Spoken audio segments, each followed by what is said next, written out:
الذي ألف بين قلوبنا فأصبحنا بنعمته إخوانا أشهد أن لا إله إلا الله وحده لا شريك له وأشهد أن محمدا عبده ورسوله لا نبي بعده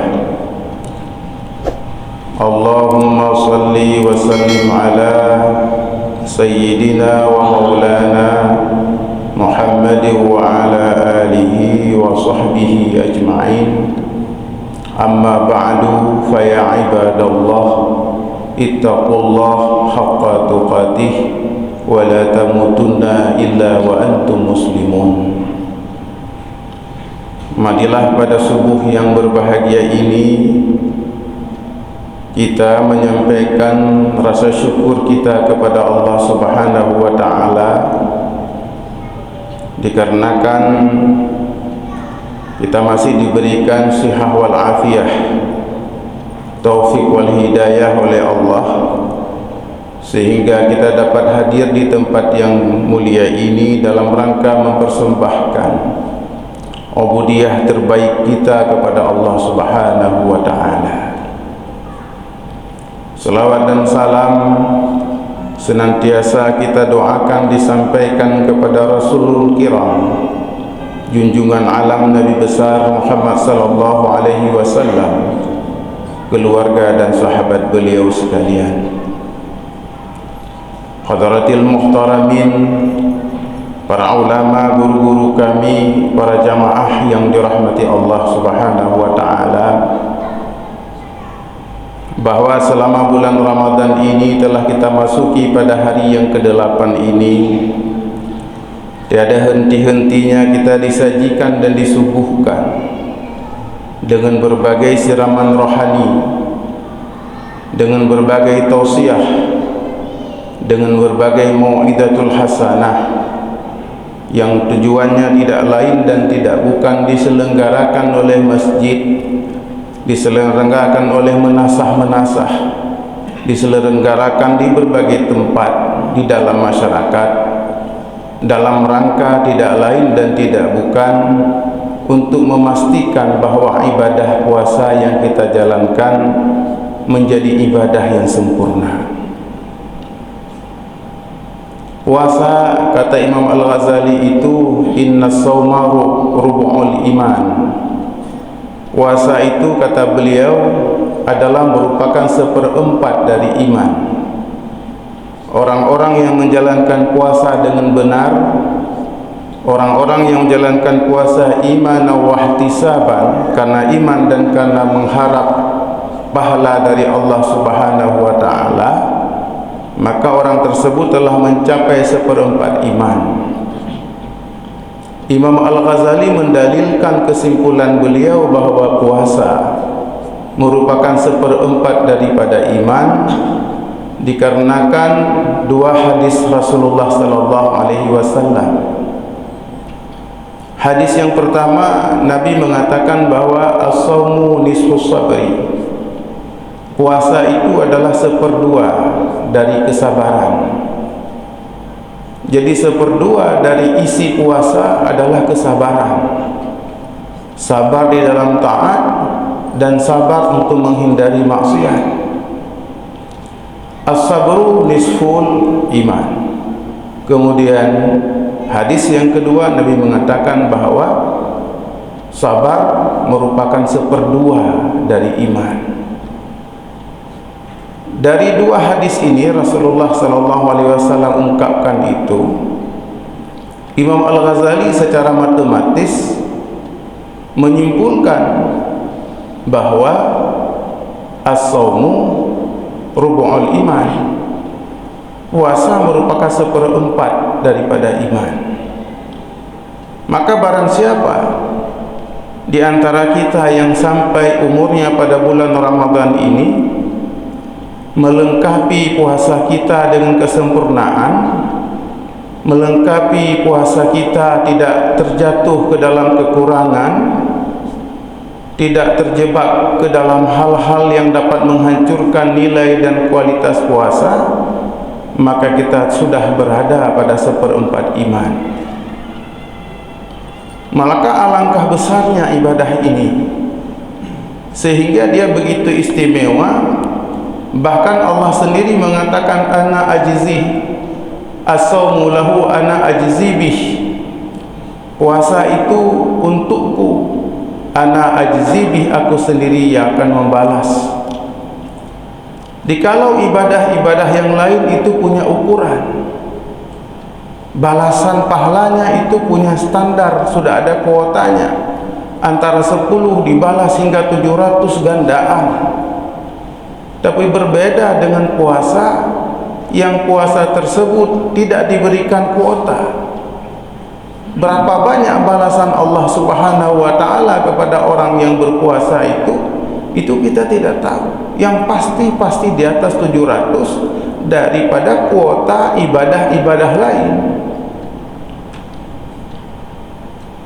Allah sendiri yang membalasnya.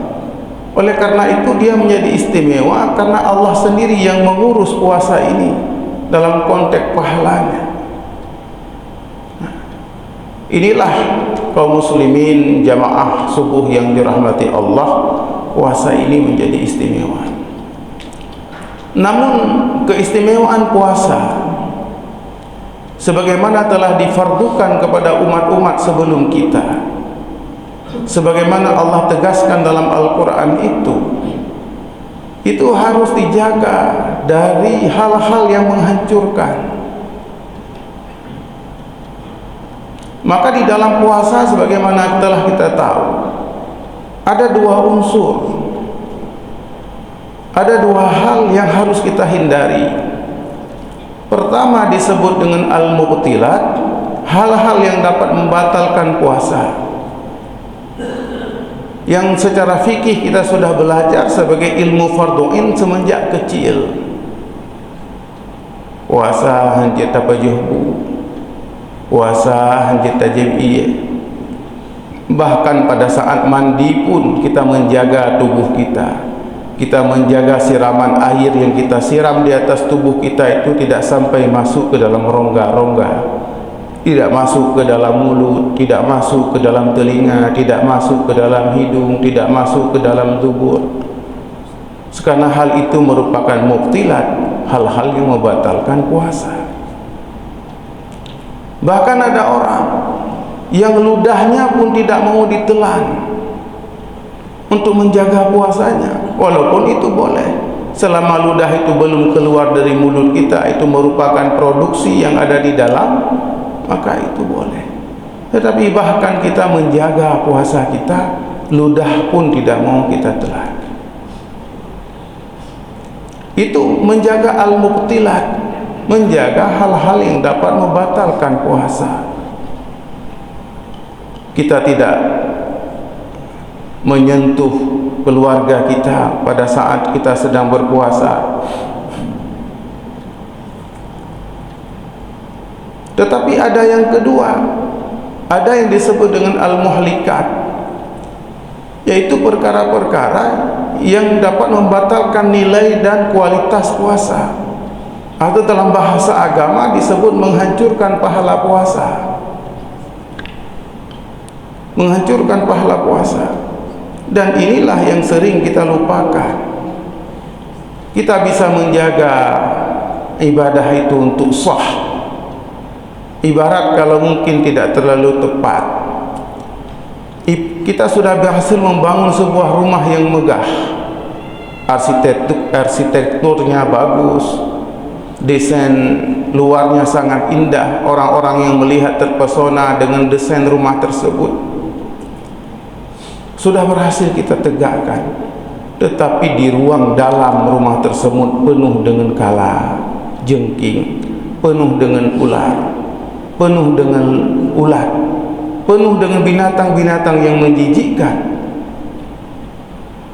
Sehingga apabila kita menjual rumah tersebut, orang tahu isi dalamnya, orang tidak mau beli, karena rumah tersebut rumah yang angker, rumah tersebut rumah yang tidak nyaman, rumah tersebut rumah yang mengandung ancaman dan bahaya yang menghancurkan mereka. Sehingga walaupun bentuknya sudah ada, sudah ada bentuk rumahnya, sudah ada tiangnya dan segala macam, sudah kita cat di luar. Tetapi ketika orang masuk ke dalam, penuh dengan keangkeran, penuh dengan hal yang membahayakan, maka rumah tersebut tidak ada nilainya. Mungkin ini perumpamaan yang tidak terlalu pas, tetapi akan mendekatkan fikiran kita bahwa ibadah yang sudah kita lakukan dengan baik, dalam artian kita menjaga dari hal-hal yang mubtilat, belum tentu dia selamat, karena kita tidak menjaga hal-hal yang muhlikat, yang menghancurkan nilai, yang menghancurkan mutu, menghancurkan kualitas dan kesempurnaan puasa. Imam As-Subki dalam fatwa beliau, dalam kumpulan fatwa-fatwa beliau yang disebut Fatwa Subki, itu mengatakan bahwa orang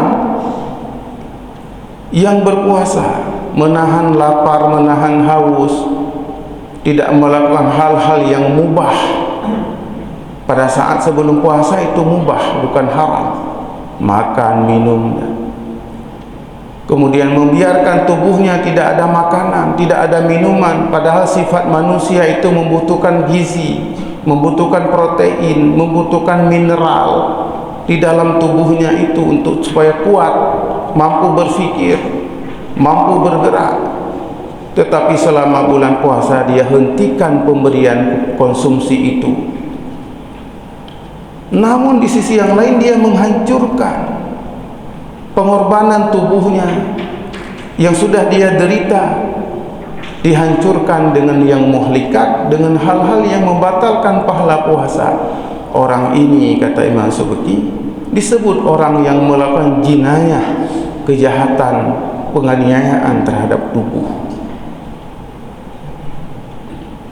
Hai, cibankan aniayanya tubuh. Seharusnya tubuh yang sudah berkorban ini mendapat ongkos di setiap ujung daripada ibadahnya ini, yang disebut dengan sawab, pahala atau ajrun, upah dari Allah Subhanahu wa ta'ala. Tubuh sudah dihentikan dari bekerja, tubuh sudah dihentikan dari makan dan minum, dan hal-hal yang dikehendaki oleh kelezatan manusia kemudian dihentikan, dikorbankan tubuh ini. Tetapi sayangnya di ujung daripada pengorbanan itu dia tidak mendapat apa-apa. Inilah yang disebut oleh Imam As-Subki sebagai sebuah kejahatan terhadap tubuh, sebuah tindakan penganiayaan terhadap tubuh, karena tubuh ini tidak diberikan haknya, tetapi di ujungnya dia juga tidak mendapat pahala dari Allah Subhanahu wa ta'ala. Kam min shaimin, berapa banyak orang-orang yang berpuasa, laisa lahu illal ju' wal atash. Berapa banyak orang-orang yang berpuasa, banyak sekali, tapi tidak ada baginya selain lapar dan haus.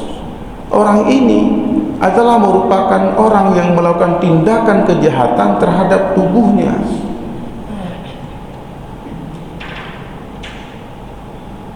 Ini yang harus kita hindari. Untuk itu, kata Imam As-Subki, beliau membuat satu judul dalam kitab beliau itu, Hifdzus Shaumi min Fautit Tamam, menjaga puasa dari ketidaksempurnaan. Dikarenakan puasa yang tidak sempurna, yang penuh dengan muhlikat, itu kemudian menjadi tidak bernilai di sisi Allah Subhanahu wa ta'ala.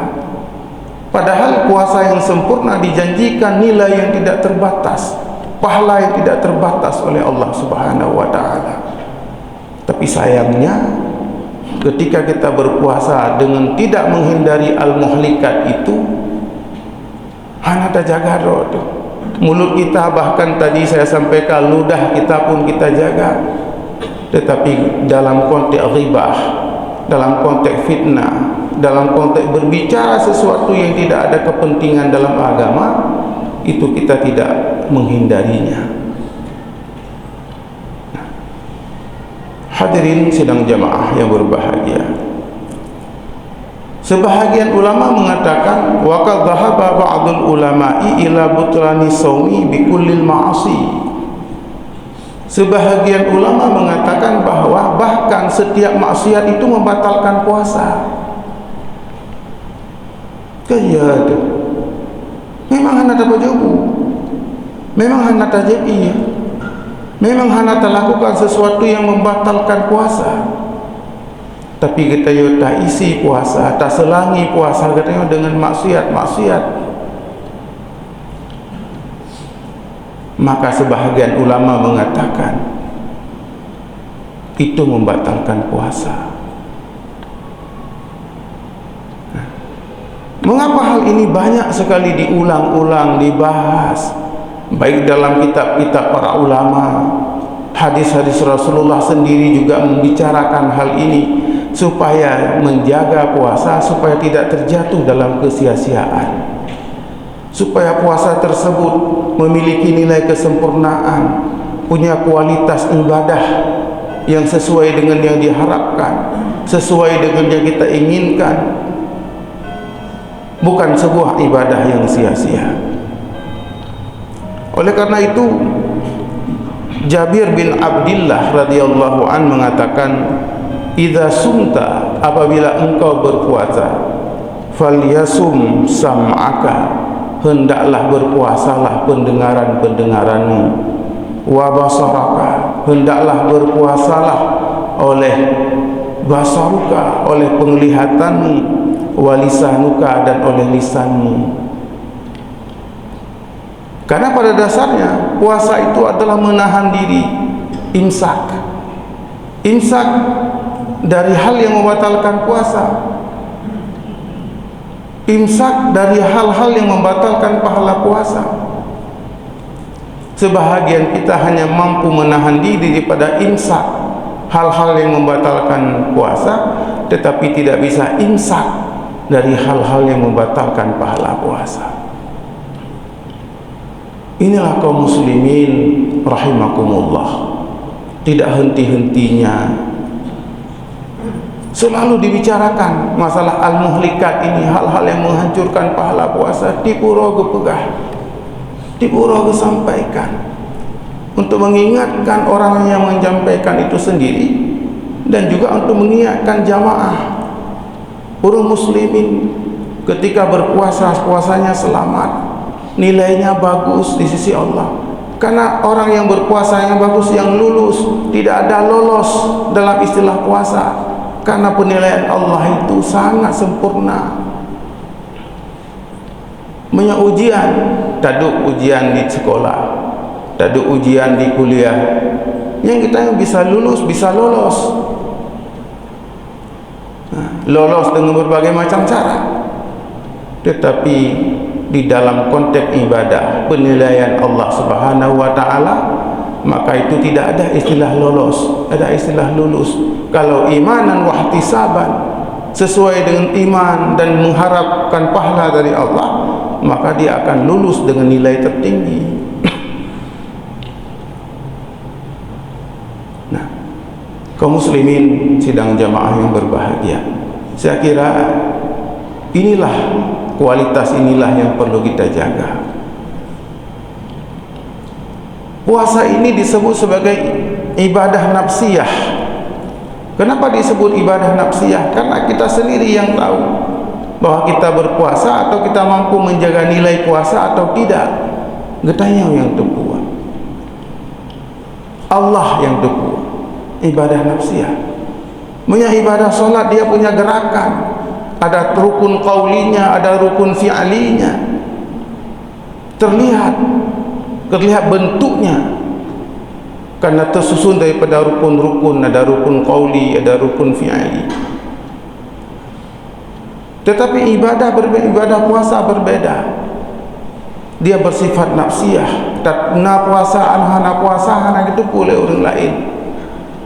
Kita sendiri yang tahu, Allah yang tahu, para malaikat yang tahu. Oleh karena ini merupakan ibadah yang nafsiyah itu, mari kita jaga kualitasnya oleh nafsi kita sendiri, oleh jiwa kita sendiri, karena orang lain tidak bisa menjaga kualitas itu. Inilah yang disebut menghindari daripada al-muhlikat untuk kesempurnaan puasa, supaya ketika tubuh kita yang sudah kita tahan dari lapar dan haus itu, di ujungnya itu mendapatkan nilai dan kualitas terbaik. Orang-orang yang cerdas pasti menginginkan setiap kerjanya itu menghasilkan yang terbaik. Cinta yang urung-urung yang sukses, mereka bekerja keras, mereka menginginkan nilai yang terbaik dalam kerja keras mereka. Mereka berada di puncak dalam karir mereka, di puncak dalam prestasi mereka, karena mereka menjaga kualitas profesionalitas, menjaga kualitas kerja, menjaga kualitas ilmu dan sebagainya, sehingga mereka berada di puncak. Kenapa? Karena mereka menjaga kualitas. Pedagang-pedagang yang sukses menjaga kualitas. Pekerja-pekerja profesional yang disewa dengan harga yang mahal sekali, karena mereka menjaga kualitas. Demikian juga babur rayyan, surga khusus untuk orang-orang yang shaimin, orang-orang yang berpuasa, disiapkan oleh Allah sebagai tempat khusus bagi mereka yang mencapai kualitas terbaik dalam ibadah puasa mereka. Disitulah tempatnya. Tidak ada babul yang lain, tidak ada surga khusus untuk orang salat, tidak ada surga khusus untuk musaki yang memberi zakat, tidak. Khusus ada satu pintu disiapkan oleh Allah untuk orang-orang yang shaimun, orang-orang yang berpuasa. Ini kualitas, dan tidak mungkin kita berada di situ kalau puasa kita tidak diisi dengan kualifikasi yang bermutu. Hadirin jamaah salat subuh yang dirahmati Allah Subhanahu wa taala. Inilah mau'izatul hasanah pada subuh yang mulia ini. Mudah-mudahan kita diberikan taufik wal hidayah oleh Allah untuk bisa mencapai kualitas ibadah puasa yang sesuai dengan standar yang telah dibuat oleh Rasulullah sallallahu alaihi wasallam, sehingga rasa lapar, rasa haus yang kita tahan dari semenjak terbit fajar hingga maghrib itu pada akhirnya akan diganjari oleh Allah dengan pahala yang terbaik. Demikian, mohon maaf atas segala kekurangan dan keterbatasan. Wallahul muwaffiq ila aqwamit thariq. Wassalamualaikum warahmatullahi wabarakatuh.